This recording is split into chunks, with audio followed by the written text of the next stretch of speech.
चलो आ जाओ। ए लड़का,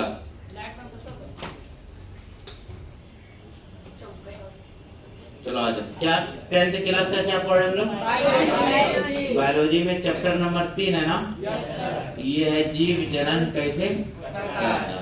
उसमें से पहला टॉपिक हम पढ़ लिए थे। दूसरा टॉपिक देखते हैं क्या है।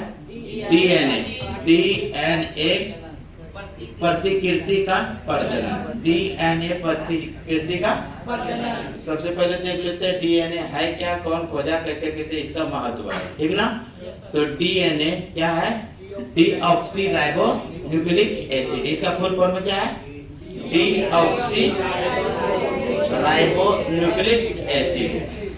Deoxy ribo nucleic acid. DNA एक आनुवांशिक अणु है। कैसा अणु है? जो शरीर की कोशिकाओं के अंदर मौजूद होता है। और कहाँ रहता है ये? शरीर के अंदर जो कोशिका है उसी के कोशिका के अंदर क्या रहता है? ये मौजूद रहता है ना। और व्यक्ति के विकास और काम काज के लिए क्या होता है? आवश्यक, जरूरी होता है। क्या होता है ये? जरूरी होता है।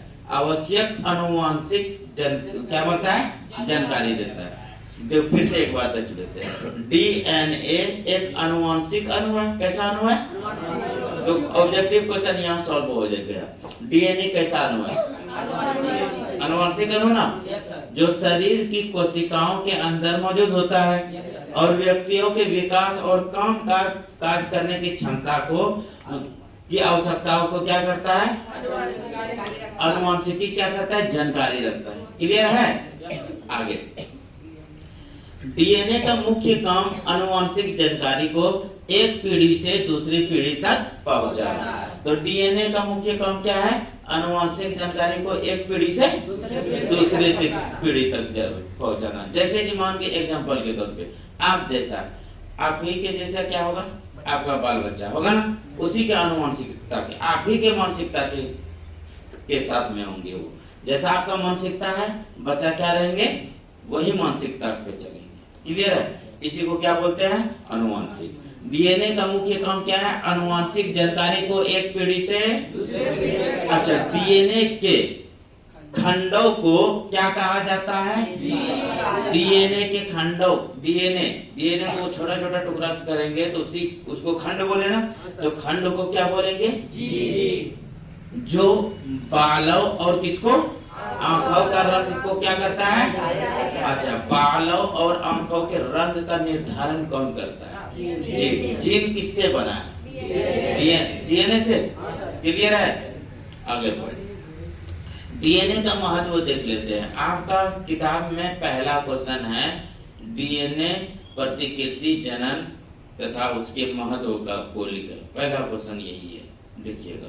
तो डीएनए का महत्व, डीएनए प्रतिकृति बनने से वह भिन्नता उत्पन्न होती है। क्या होती है? वह भिन्नता, मतलब कि अंतर उत्पन्न होता है। क्या होता है? अच्छा, वो भिन्नता से जैव विकास होता है। वो भिन्नता से क्या होता है? जैव विकास होता है। क्लियर है? अच्छा, डीएनए प्रतिकृति बनने से कोशिका विभाजन होता है। क्या हो जाता है? अब कोशिका जब विभाजन होगा तो ऑटोमेटिक अपने जैसे एक संतति को जन्म देगा ना। वही बोला कि डीएनए प्रतिकृति बनने से कोशिका विभाजन होता है, जो प्रजनन के लिए क्या होता है? प्रजनन के लिए क्या होता है? अनिवार्य। क्लियर है? अच्छा, देखते हैं डीएनए की खोज किसने किया। ऑब्जेक्टिव हम इम्पोर्टेंट है। अच्छा, डीएनए की खोज किसने किया था? किसने किया था? हेनरिक मिशर ने। हेनरिक मिशर ने कब? कहाँ? 1869, ये है ना? 1869 में। अच्छा, उसके बाद देखते हैं यहाँ पे, देखो डीएनए का खोज ना बहुत साइंटिस्ट ने मिल करके, वैज्ञानिक ने मिल करके किया था, लेकिन जो ज्यादा इम्पोर्टेंट है नाम ना, वो इसका नाम है। आगे देखो, बोले जेम्स वाटसन। क्या नाम है? जेम्स वाटसन और फ्रांसिस क्रिक ने 1953 में, कब की बात कर रहा है? 1953 में डीएनए को डबल हेलिकस डबल हेलिक्स संरचना की खोज। डीएनए का जो डबल हेलिक्स संरचना जो है उसका खोज किसने किया था? जेम्स वाटसन ने और फ्रांसिस क्रिक ने। कब किया था? 1953 में। अच्छा, इस किसका खोज किया था? डबल हेलिक्स संरचना की खोज किया था। क्लियर है? एक बार पूरे को रिपीट कर ले। चलो, कौन बोलना है? तुम्हारे लिए इतना मेहनत करते हैं फिर भी बोलता है ना, अपने लिए इतना मेहनत करते हैं ना। आ जाओ है ना। प्रजनन, डीएनए का फुल फॉर्म क्या है? Deoxyribonucleic acid. तो याद रखना है कि ऑब्जेक्टिव पूछा जाता है। अच्छा, डीएनए एक आनुवंशिक अणु है। कैसी अणु है? अच्छा, शरीर की कोशिकाओं के अंदर में कहाँ पाया जाएगा? और व्यक्ति के विकास और काम काज की आवश्यक आनुवंशिकता को क्या करता है? जानकारी देता है ना। चलो देखते हैं, डीएनए का मुख्य काम नहीं होता है कि पूरा लगता है थक गए, अब मन नहीं करता है काम करना, नहीं होता है। ये कौन देता है जानकारी? डीएनए ना। अच्छा, डीएनए का मुख्य काम क्या है? आनुवंशिक। तो एक पीढ़ी से। अच्छा, डीएनए के खंडों को क्या कहते हैं? जीन का कार्य क्या है?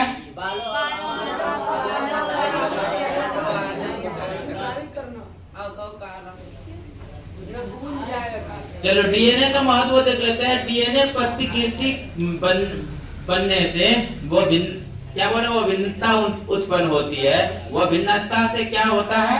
जैव विकास। क्या होता है?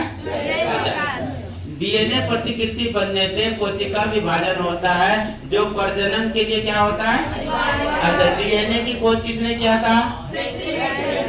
कब किया था? अच्छा, बोल रहा है कि डबल हेलिक्स की खोज किसने किया था? जेम्स वाटसन और फ्रांसिस क्रिक ने किया था। कब किया था? 1953 में। याद हुआ?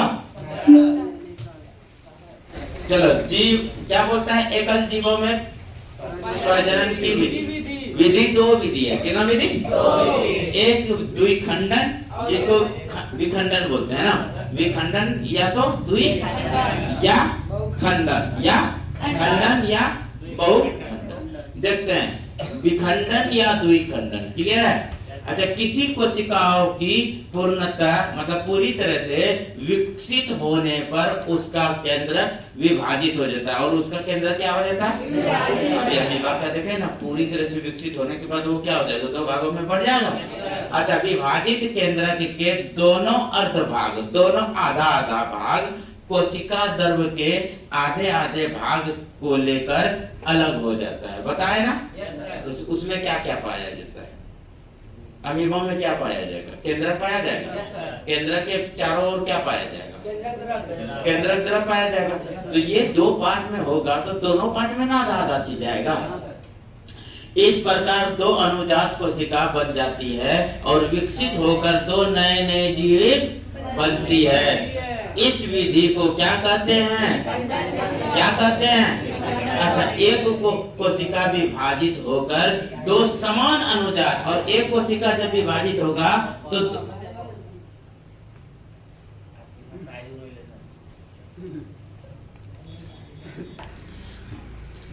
एक कोशिका विभाजित होकर दो समान अनुजात कोशिकाओं को जन्म देती है। इस प्रकार के एकल जनन को क्या कहते हैं? विखंडन या क्या कहते हैं? एग्जाम्पल के तौर में अमीबा और पैरामीशिया। अमीबा और पैरामीशिया किसका उदाहरण है? द्विखंडन का। किसका? क्लियर है? ये है अमीबा। क्या है ये है अमीबा। फिगर बना लेना, एग्जाम में पूछा जाएगा ना, इसी तरह से बनाना है मुस्कुरा करके।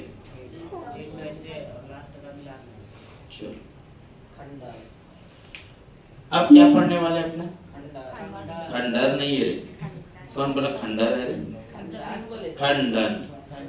खंडन का मतलब बांटना। चलो